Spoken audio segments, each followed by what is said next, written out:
Welcome to the Classic and Current Gaming Podcast, a weekly podcast where we look at the history and development of video games. I'm your host, RxDude22. And we're still in Season 4. We're looking at games that I personally enjoy that you should really check out that may be a little under the radar.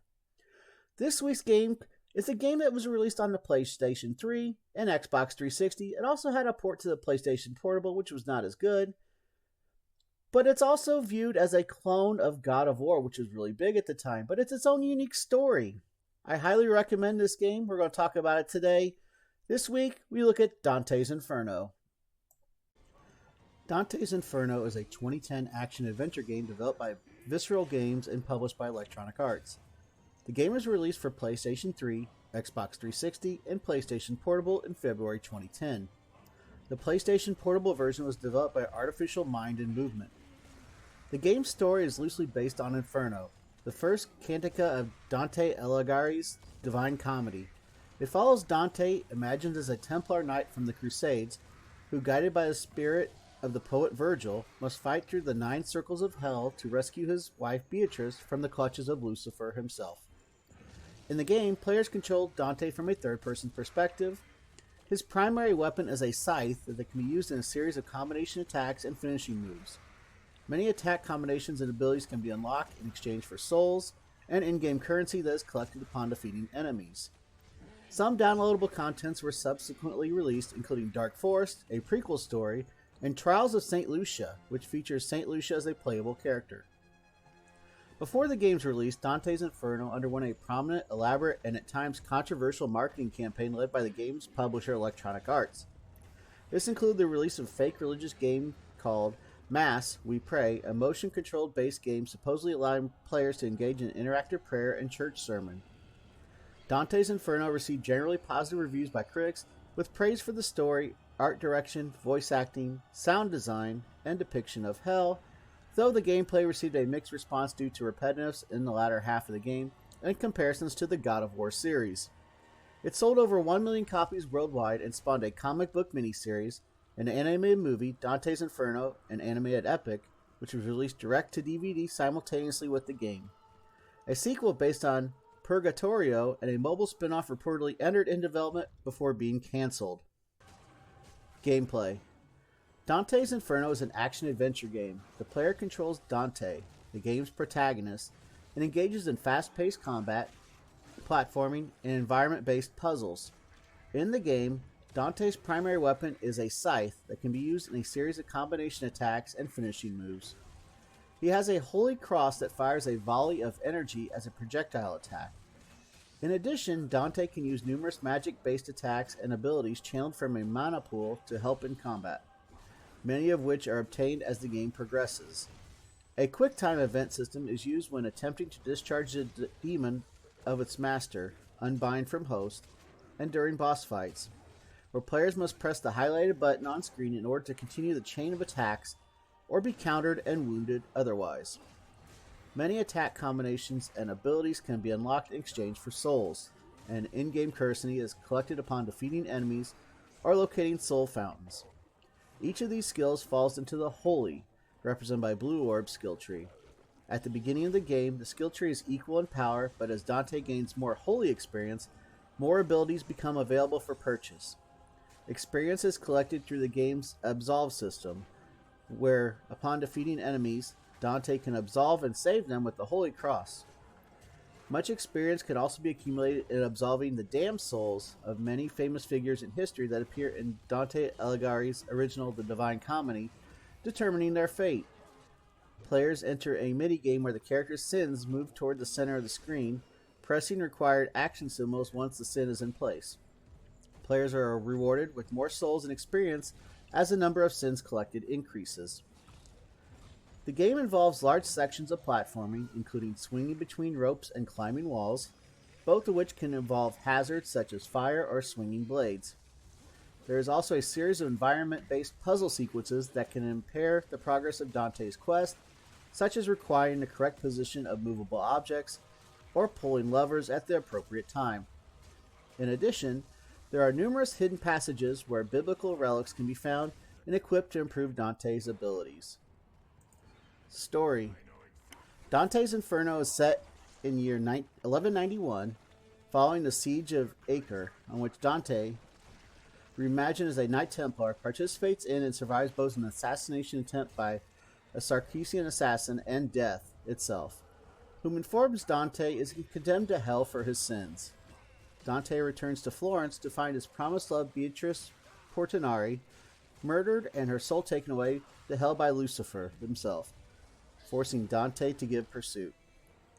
Other characters across Dante's traversal include the famed poet Virgil, who accompanies Dante across the 9 circles, Dante's father Alighiero and mother Bella, his brother Francesco, and the Archangel Gabriel. Some known historic figures of Inferno take place as bosses Dante must confront before proceeding, such as Queen Cleopatra and her lover Mark Antony, as well as King Minos, who oversees Limbo as the judge of the damned. Plot of the game. Beginning his traversal to hell, Dante blesses a holy cross that Beatrice gave him when making their vows to be true to each other, while traversing the 9 circles in pursuit of Beatrice, whom is corrupted and then turned into a succubus by Lucifer due to Dante's infidelities after Beatrice waged her soul with Lucifer concerning Dante's faithfulness in exchange for his safety overseas. As the pursuit goes on further and further into hell, memories of Dante's past life and sins are revealed and confronted by him. It is revealed Dante passed by an abusive childhood under Alighiero, which ended up prompting Bella to commit suicide by hanging and thus growing up to become an impatient, violent man whom joined the Third Crusade after being promised by a bishop, later revealed to be a salesman of salvation, that his sins would be absolved.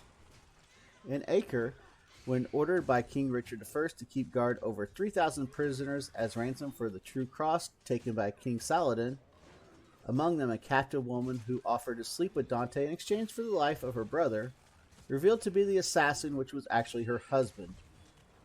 Dante gave in to his violent instincts and gets into a rampage, slaughtering most of the prisoners. When confronted by Richard himself, Francesco takes the fall for Dante's deeds and is thus hanged. Upon realizing the extent of his sins, especially not confessing to prisoners' massacre and allowing Francesco to be executed, Dante resigns his pursuit and admits he belongs in hell, asking forgiveness to Beatrice while giving her the Holy Cross back, which redeems her soul for Gabriel to take away to heaven. Gabriel assures Dante his redemption is at hand and he will see Beatrice again, but must confront Lucifer himself at the final circle, treachery. Fighting Lucifer at Lake Coctius, it is revealed Lucifer took Beatrice to lure Dante into hell, aware his pursuit would prompt him to sever the chains of Justicia that kept Lucifer in prison. It is also revealed Dante was actually killed by the Sarkisian assassin back at Acre, and thus cannot leave hell. While Lucifer gloats that he will now rise to heaven and lead a second rebellion to overthrow God, Dante uses the souls he absolved on his journey across hell to absolve himself and re-imprison Lucifer. Being shifted away to Mount Purgatory by Beatrice, Dante removes his original sin-sketched cross tapestry, now turned black as he starts his pilgrimage to the mountaintop, stating, "He did not die and yet did not live." The black tapestry itself transforms into a snake as Lucifer's laugh echoes, implying Dante's confrontation with him is still not finished. Release. A playable demo was released for PlayStation 3 on December 10th, 2009, and for the Xbox 360 on December 24th, 2009. Dante's Inferno was first released in Australasia on February 4th, 2010, and later across Europe on February 5th, and North America on February 9th, 2010. Special Editions. In addition to the standard retail copy of the game, a second limited special edition of the game for both the Xbox 360 and PlayStation 3 was released alongside, known as the Death Edition. Along with the standard copy of the game, the Death Edition was packaged in a fold-out card packaging depicting each circle of hell, as well as a second bonus disc that featured a making of documentary, the documentary Dante in History, the full soundtrack, a documentary on the creation of the music and audio, a digital art book, Barlow's Inferno, edited by visual designer Wayne Barlow, over 10 minutes of scenes from Dante's Inferno, an animated epic, and a digital reprint of the complete original poem in English by Henry Wadsworth Longfellow. The edition also included a voucher containing an online activated code for an additional skin model for Dante, the spacesuit of Isaac Clarke, the main character from Visceral's previous game Dead Space. UK retailer GameStation also gave away miniature figurines of Dante to those who pre-ordered the game. The edition was originally released in Europe and later also in Australia, along with the standard copy on February 15, 2010, exclusive to EB Games. In North America, unlike the Europe and Australia release, a special version called the Divine Edition was released in place of the standard copy for the PlayStation 3 only. Similar to the Death Edition, the Divine Edition includes nearly all the same features except the Isaac Clarke costume and the animated scene, but instead includes a code for the Dark Forest downloadable content to be released later in that March. On May 14, 2010, the St. Lucia Edition was released in Italy, containing the Dark Forest and Trials of St. Lucia DLCs, and St. Lucia as a playable character in cooperative play. Downloadable content. Upon its release, a series of downloadable content game packs were released, each containing a number of souls used for purchasing new abilities. The first contained 500 souls and was free of charge, while the rest contained 1,500, 3,000, and 5,000 souls, and cost a relatively small amount and could only be downloaded once. The first traditional piece of downloadable content was released a month after release on May 4th, entitled Dark Forest, a prologue level loosely based on the opening of the Divine Comedy, that sees Dante in a dark forest before meeting Virgil. The content includes 2 new enemies known as the Forest Siren and Death Knight, and involves a series of puzzles to overcome. In addition to the level, the download also includes an additional Disc Inferno costume, a novelty piece in the style of polyester disco fashion wear. Numerous alternative costumes have been released, including Florentine Dante, based on the real-life poet Dante Alighieri, released on February 18, 2010, and animated film Dante, based on the appearance of the character from Dante's Inferno, an animated epic, released 1 week later. Trials of St. Lucia, released on April 29, 2010, featured cooperative gameplay and a game editor. Players were able to share their created maps and levels with others. The new playable character in this DLC was St. Lucia, a Christian martyr described as Dante's guardian angel. The publisher of the game, Electronic Arts, shut down the servers for Trials of St. Lucia on December 8, 2023, leaving the DLC entirely unplayable. Marketing. Before the game's release, Dante's Inferno underwent a prominent, at times elaborate marketing campaign led by the game's publisher, Electronic Arts. The numerous advertisements highlighted certain sins associated with the circles of hell, at times promoting fake services before accusing the viewer of the sin linked to it. Electronic Arts partnered with GameStop for a one-day promotion of Dante's Inferno on September 9, 2009, also known as 999 Day. Those that pre-ordered the game were offered a $6.66 discount, also known as the Number of the Beast. In addition, EA conducted an unsolicited mailing in which checks for $200 were sent to selected video game critics with the following note: in Dante's Inferno, greed is a two-headed beast. Hoarding wealth feeds one beast, and squandering it satiates the other. By cashing this check, you succumb to avarice by hoarding filthy lucre, but by not cashing it, you waste it, and thereby surrender to prodigality. Make your choice, and suffer the consequence of your sin, and scoff not, for consequences are imminent. That's kind of dark and mysterious, isn't it? Prior to Dante Inferno's release, in June 2009, a protest began during E3 2009 in Los Angeles to oppose the game.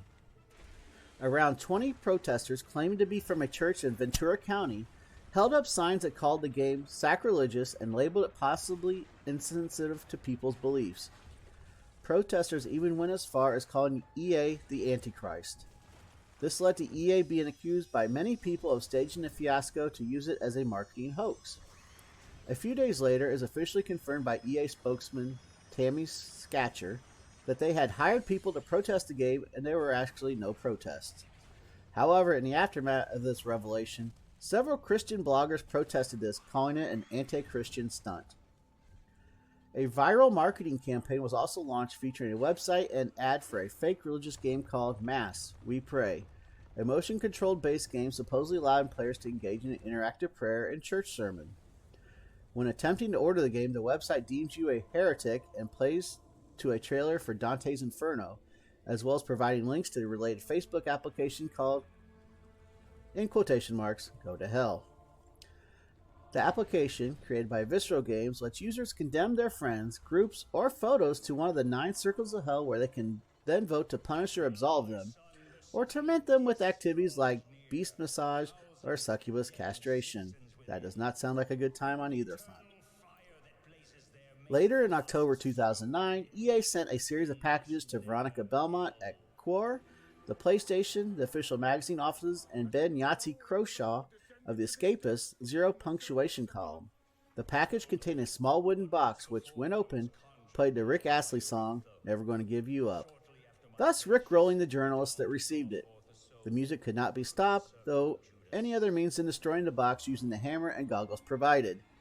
After destroying the box, such as Veronica Belmont, who posted the act on YouTube, a note read that they had given into the wrath, as the note then found within the box predicted. EA produced a commercial for the game that was shown during Super Bowl 54, a fast-paced cinematic of Dante's descent into hell, overplayed by what was considered an unusual use of Bill Withers' song Ain't No Sunshine. Time magazine reporter James Polanowski referred to the ads as something magical and funny. According to EA product manager Phil Marinu, the decision to air the ad was to concentrate on more solid titles that they believe can break through to the masses. Another secretly fake commercial for the fictional company Hawk Panther encouraged viewers to visit the Hawk Panther website in order to be able to steal their best friend's girlfriend. If the link to find out more about the Hawk Panther systems is clicked on, a message appears stating, Treachery, thou art condemned to the 9th circle. Thou hast broken the bonds of trust while they kindred. Even conspiring to stealth the best friend's soulmate is the worst kind of moral offense imaginable. You shall pay for thy treachery by spending eternity immersed up to your face, the place where shame shows itself, in the putrid frozen waters of hell. The site also shows a trailer of Dante's Inferno and a link to buy the game. Their marketing campaign was absolutely brilliant. I'm just over the moon reading about this. The Facebook application developer Lolapse similarly adapted a Facebook role-playing game, Battle of the Damned, that lets users fight through the 9 circles of hell to rescue their murdered and damned wife. It rose nearly 1 million monthly active users in less than a year after launching. Reception.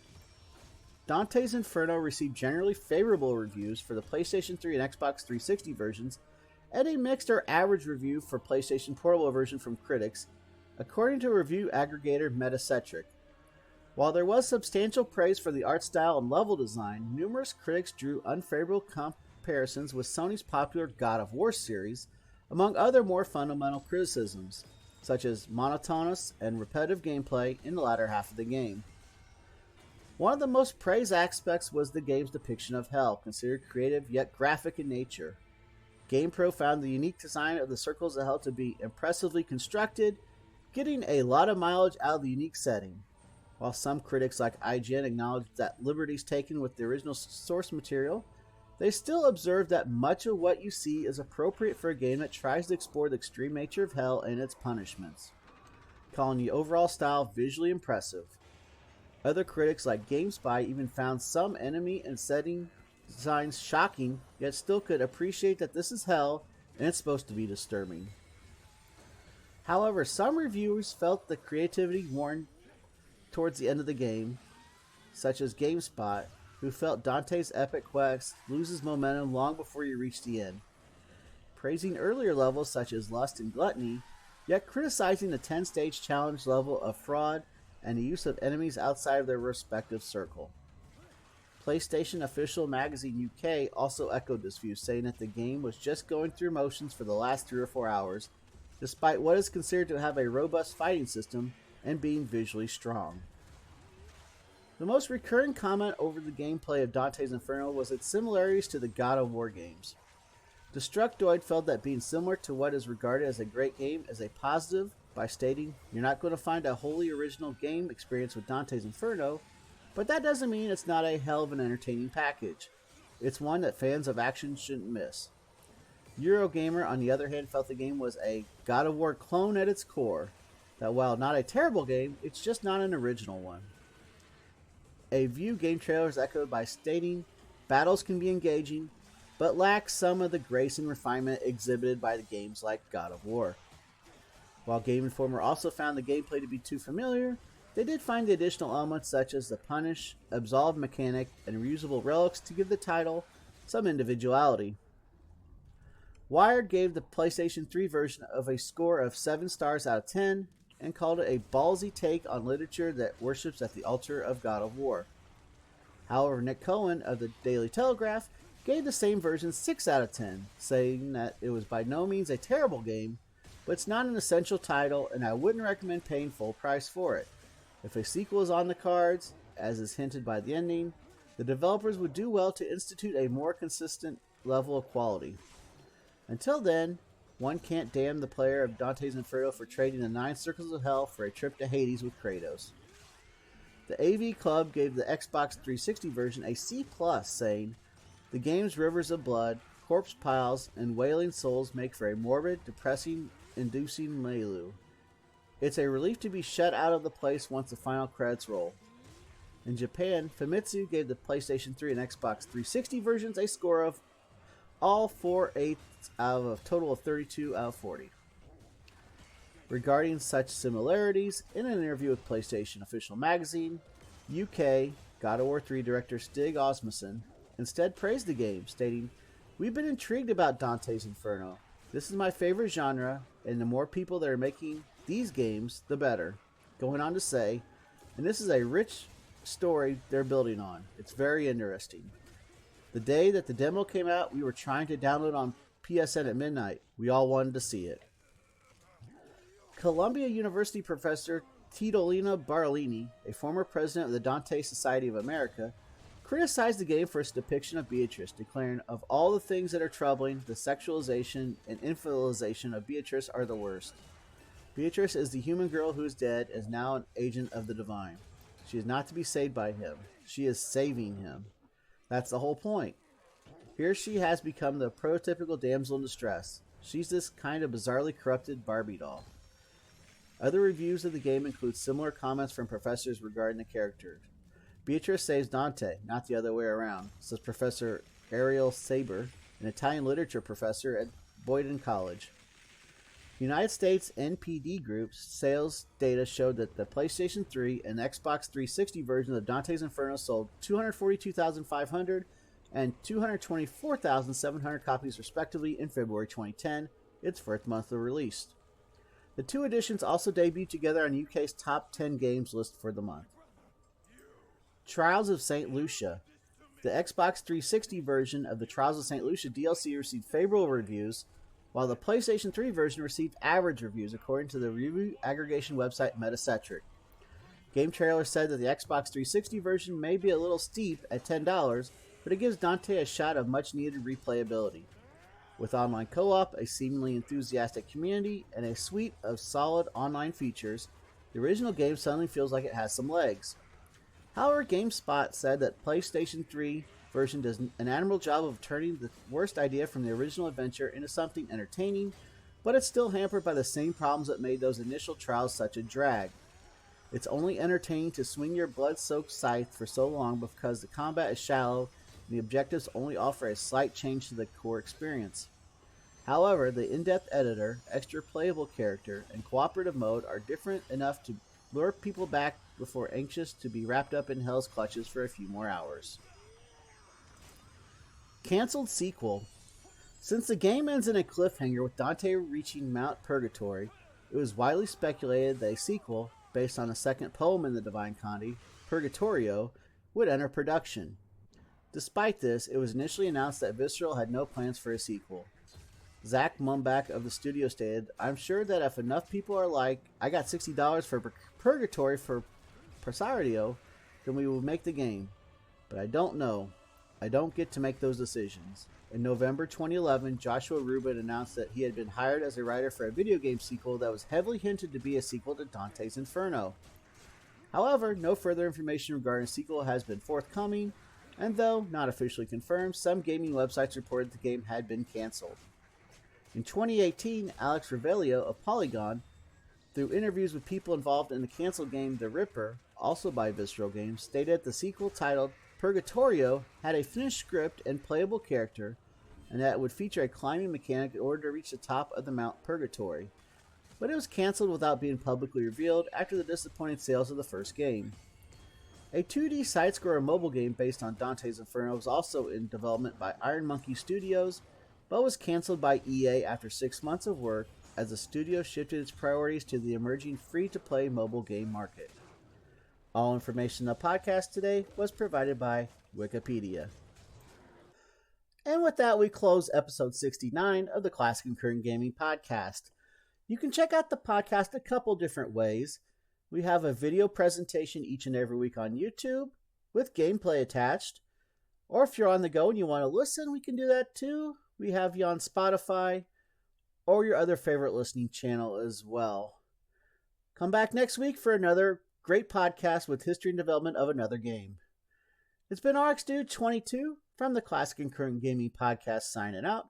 Keep on gaming. See you on the next stream. Be good to each other. And you'll hear and see me on the podcast next week. Everyone have a great week. Thank you for listening or watching. And we'll see you next time. Take care, everybody.